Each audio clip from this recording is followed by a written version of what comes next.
अस्सलामुअलैकुम सबको मैं खुश आमदीद कहता हूँ बीमा विद बाबर में। और आज हम डिस्कस करेंगे पाकिस्तान और ऑस्ट्रेलिया के माबैन खेला गया पहला टेस्ट मैच जो कि पर्थ में जारी था। जो असल शेड्यूल था वो 14 से 18 दिसंबर था, लेकिन मैच जो है वो चौथे दिन इख्तिताम पजीर हुआ 17 दिसंबर को, जिसमें पाकिस्तान एक बड़े मार्जिन से जो है वो हारा ऑस्ट्रेलिया से। हम स्कोर्स की बात कम करेंगे, हम बस परफॉर्मेंसेस की बात करेंगे कि उस मैच में किसकी क्या परफॉर्मेंस रही, किसकी अच्छी कारकर्दगी रही, किसकी बुरी कारकर्दगी रही। अगर हम सबसे पहले बात करें तो अगर जो ऑस्ट्रेलिया की टीम ने जो पहले टॉस जीतकर बैटिंग करने का फैसला किया तो और एक 500 के करीब जो रन्स बनाए थे, उसमें सबसे खास बात जो थी वो डेविड वार्नर की थी, जिन्होंने 164 रन्स बनाए थे। 4 छक्के और 15 चौके उनकी इनिंग में शामिल थे। उसके अलावा मिचेल मार्श की 90 रन्स की इनिंग थी। जो ये दो एक बैट्समैन ऐसे थे जिनकी कारकर्दगी हमको देखने को मिली उस टेस्ट मैच के अंदर। उसके जवाब में पाकिस्तान ने भी अच्छा आगाज़ किया था अपनी पहले इनिंग का, अब्दुल्ला शफीक और इमामुल हक ने, लेकिन कुछ ज़्यादा देर जो है वो क्रीज पर मौजूद नहीं रहे। दो जो शुरू के ओवर्स थे, जो तेज़ गेंद थी, जो नई गेंद थी, उसको भरपूर तरीके से डिफेंड किया था दोनों बैटर्स ने। इमामुल हक जो है वो 50 रन से ऊपर की इनिंग बना पाए थे, 62 रन उन्होंने बनाए थे, और वो सिर्फ वही पाकिस्तान की तरफ से एक बैटर थे जिन्होंने 50 रन मुकम्मल किए थे। उसके अलावा अब्दुल्ला शफीक और उनके अलावा बाबर आजम, जिनके बारे में कहा जाता था कि उनके ऊपर कप्तानी का प्रेशर है, लेकिन कप्तानी का प्रेशर हटने के बाद क्योंकि इस मैच के अंदर जो है वो शान मसूद और सीरीज़ में भी शान मसूद जो है वो कप्तानी के फ़राइज़ अंजाम दे रहे हैं, लेकिन खातिर कारकर्दगी बाबर आजम की जानिब से भी देखने को नहीं मिली। उसके बाद मिडिल ऑर्डर में अगर हम बात करें तो साउथ शकील, सलमान अली आगा और इसके अलावा विकेट कीपर बैटर सरफराज, जिनको फोकियत दी गई थी रिजवान पर, लेकिन वो ज़्यादा देर क्रीज पर मौजूद नहीं रहे और एक तेज़ गेंद जो कि विकेट्स में आती हुई उस पर बोल्ड हुए थे स्टार्क की, बिल्कुल समझ नहीं पाए थे।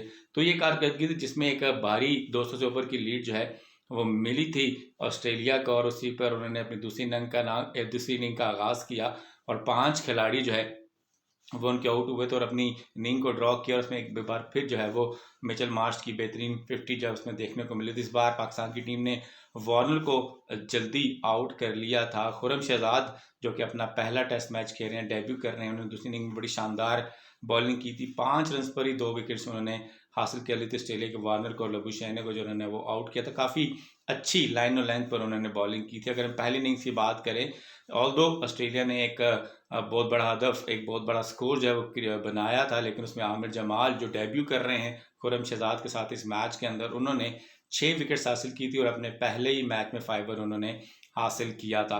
तो ये दो ऐसे बॉलर थे जो जिनकी कारकर्दगी के बारे में कहा जा सकता है कि जो बेहतर दिखाई दी पाकिस्तान की टीम की जानिब से। अगर दूसरी इनिंग की बात करें तो पाकिस्तान सिर्फ जो है वो 89 रन बना पाई थी पूरी टीम, और उसमें अगर हम बात करें तो साउथ शकील जो है वो टॉप स्कोरर है। इसके अलावा बाबर आजम और इमामुल्लाह, ये 3 ऐसे बैटर थे जो डबल फिगर में दाखिल हुए। इनके अलावा बाकी मानदार जितने भी प्लेयर्स थे 8, वो डबल फिगर में भी दाखिल नहीं हो सके और पूरी टीम जो है वो 89 रन बनाकर आउट होगी तो एक बड़े मार्जिन से शिकस्त का सामना किया। ये तो दीवार पर लिखा हुआ था और सारे इस सीरीज से पहले भी प्रेडिक्ट कर रहे थे कि पाकिस्तान की टीम जो है कोई खाते खा कारकर्दगी दिखाने में नाकाम रही थी। थोड़ा सा इंटेंट शान मसूद कप्तान की जानिब से पहले इनिंग में देखने को मिला था, उन्होंने आते साथ ही हिट्स लगाई थी, बाउंड्रीज लगाई थी, लेकिन दूसरी इनिंग में बिल्कुल पाकिस्तान की जो बैटिंग है वो रेत का ढेर साबित हुई और कोई भी विकेट पर जमकर जो है वो खेल नहीं सका। और चौथे दिन उन्होंने इनिंग्स अपनी डिक्लेयर की थी ऑस्ट्रेलिया की टीम में, और उसी दिन ही पाकिस्तान की पूरी टीम जो है वो पवेलियन वापस लौट गई। तो एक मैच जो है वो एक और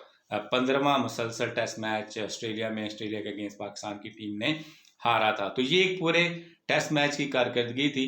और अगर हम प्लेयर ऑफ द मैच की बात करें तो वो मिचेल मार्श थे ऑस्ट्रेलिया की जानिब से, जिनकी जानिब से ऑलराउंड परफॉर्मेंस देखने को मिली थी। इस मैच के अंदर साउथ शकील भी जो है वो एक वर्ल्ड रिकॉर्ड बनाने में कामयाब हुए थे। मुसलसल पूरी टेस्ट क्रिकेट में ऐसे बैटर हैं जो 15 से ज़्यादा ऊपर इनिंग में जब से उन्होंने डेब्यू किया तो मुसलसल 20 से ऊपर उन्होंने रन बनाए हैं, 20 से कम अभी तक उन्होंने रन नहीं बनाए। तो उम्मीद की जा सकती है कि साउथ शकील जो है आने वाले मैचेस में बड़ी बड़ी इनिंग जो है वो खेलेंगे, बड़ा स्कोर बनाएंगे। लेकिन उसके अलावा अगर हम देखें अगले टेस्ट मैच में जो कि 26 दिसंबर 2023 को शुरू होगा, जिसे बॉक्सिंग डे टेस्ट मैच कहा जाता है, उसमें कितनी तब्दीलियां मतवक्के हैं। उसमें लगता यही है कि फ़हीम अशरफ की जगह हसन अली या वसीम जूनियर को जो है वो इन किया जाएगा प्लेइंग 11 के अंदर, और एक रेगुलर स्पिनर या तो साजिद खान हो सकते हैं या नुमान अली हो सकते हैं, जिनको हो सकता है सलमान अली आगा की जगह टीम में तब्दील किया जाएगा। उसके अलावा हम बात करें विकेट कीपर बैटर रिजवान की, जिनको पहले मैच में नहीं खिलाया गया था, बेंच पे थे, अब उम्मीद है कि वो सरफराज की जगह प्लेइंग 11 में अपनी जगह बना सकते हैं। तो ये एक ओवरऑल जो है वो समरी थी पूरे टेस्ट मैच की। इसमें पाकिस्तान की कारकर्दगी बड़ी मायूस कुन रही। थोड़ी सी पैचेस में पाकिस्तान की परफॉर्मेंस देखने को मिली, जैसे खुर्रम शहजाद की बॉलिंग थी या आमिर जमाल की पहली इनिंग में 6 विकेट्स थी, शान मसूद का अटैकिंग अटेम्प्ट था, उसके अलावा कोई खाते खा परफॉर्मेंस देखने को नहीं मिली। अब सिडनी में जो दूसरा टेस्ट मैच है उसमें देखना ये है कि पाकिस्तान की कारकर्दगी क्या होती है। तब एक नए एपिसोड के साथ, एक नए प्रोग्राम के साथ, एक नई वीडियो के साथ जो है वो मैं आपके साथ दोबारा शामिल होगा। मेरे चैनल को सब्सक्राइब कीजिए बीमर विद बाबर के साथ। इसके अलावा इस टेस्ट सीरीज के अलावा आने वाली वीडियोस में हम PSL 2024 और पाकिस्तान और न्यूजीलैंड के माबैन जो 5 T20 की सीरीज़ है न्यूजीलैंड में खेले जानी है, उसके स्क्वाड, उसकी जो प्लेइंग 11 मुतवक्का है और उसके अलावा जो भी अपडेट्स होंगी वो इन वीडियोस में आती रहेंगी। मेरे चैनल को सब्सक्राइब कीजिए, लाइक कीजिए, शेयर कीजिए। Thank you.